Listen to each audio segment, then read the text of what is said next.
नीचे आ रही है। तो इसका मतलब समझ लीजिए कि ये विपक्ष का नेता बनाने के लिए लड़ रहे हैं, हम सरकार बनाने के लिए लड़ रहे हैं, और निश्चित रूप से ये विपक्ष का नेता बना पाएंगे, सरकार बना पाएंगे, दोनों जगह रहेगा। लक्ष्मीकांत जी, आप तो 400 पार के लिए लड़ रहे थे। लक्ष्य तो कोई ना कोई तय होता ही है। सरकार तो बनी, सरकार का तो ये सवाल ही नहीं था, ये सवाल ही नहीं था इस चुनाव में। सबसे पहले तो सवाल तो यही था कि 400 पार होगी या नहीं होगी। लक्ष्य बड़ा लेना ही पड़ता है। कांग्रेस पार्टी ने भी 295 का लक्ष्य लिया था, 100 सीट भी नहीं आ रही है। विपक्ष ने कितना बड़ा लक्ष्य रखने की जरूरत ही क्या है? आशुतोष रावत जी, 2 सीटें अभी तक के अगर नतीजों पर नजर डाले तो कम से कम कांग्रेस को मिल चुकी हैं। ऐसे में जो दावा किया जा रहा था बीजेपी की ओर से एक बार फिर से 25 सीटों का, वो अब खत्म हो चुका है।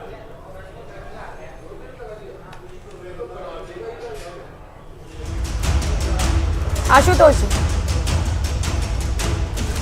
आशुतोष जी आवाज मिल रही है आपको?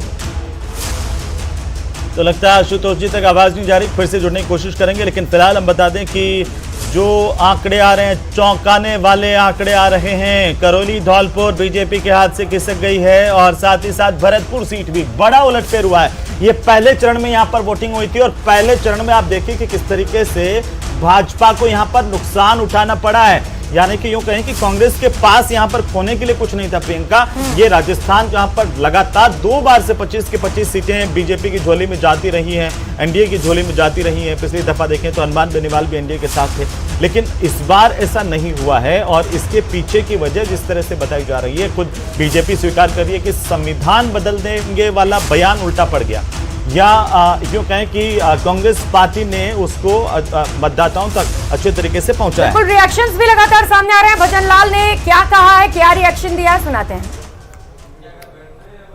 जा रहे थे, हमें स्वीकृति नहीं दी। मैं उस कमेटी का मेंबर था, मैंने वार्ता कराई, और हम सब लोगों ने चिट्ठी लिखी, प्रधानमंत्री जी को चिट्ठी लिखी, हमने गजेंद्र शेखावत जी को चिट्ठी लिखी, पर उन्होंने ये नहीं कहा कि राजस्थान में सरकार आने दो तो ईआरसीपी लागू होगी। ये आईआरसीपी लागू नहीं हुई, और जनता को कह दिया टेंडर हो दिया। जब आपकी एनओसी नहीं आई, जो आपका एमयू नहीं हुआ, तो आप सोचिए कैसे ईआरसीपी लागू हो सकती है। ये भारतीय जनता पार्टी है, कहती कुछ है करती कुछ है।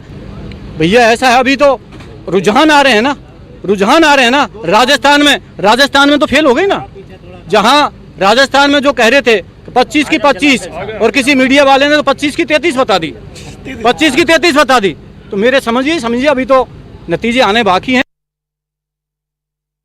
तो ये बड़ी बात उन्होंने कही है भजनलाल जाटव ने। लक्ष्मीकांत भारद्वाज कहा है कि ईआरसीपी गड़बड़ कर गई यहां पर,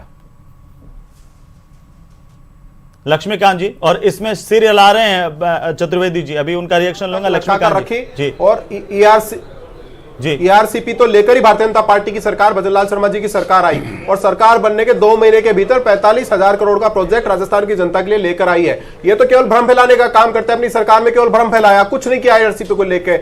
आज भारतीय जनता पार्टी ईआरसीपी लेकर आई, और जल्दी वहां के लोगों को उसका तो ये बात आप क्या वहां के वोटर्स को नहीं समझा पाए? लक्ष्मीकांत जी, ये बात जो है डिलीवर नहीं हो पाई जनता तक, जो आप अभी यहां पर कह रहे हैं।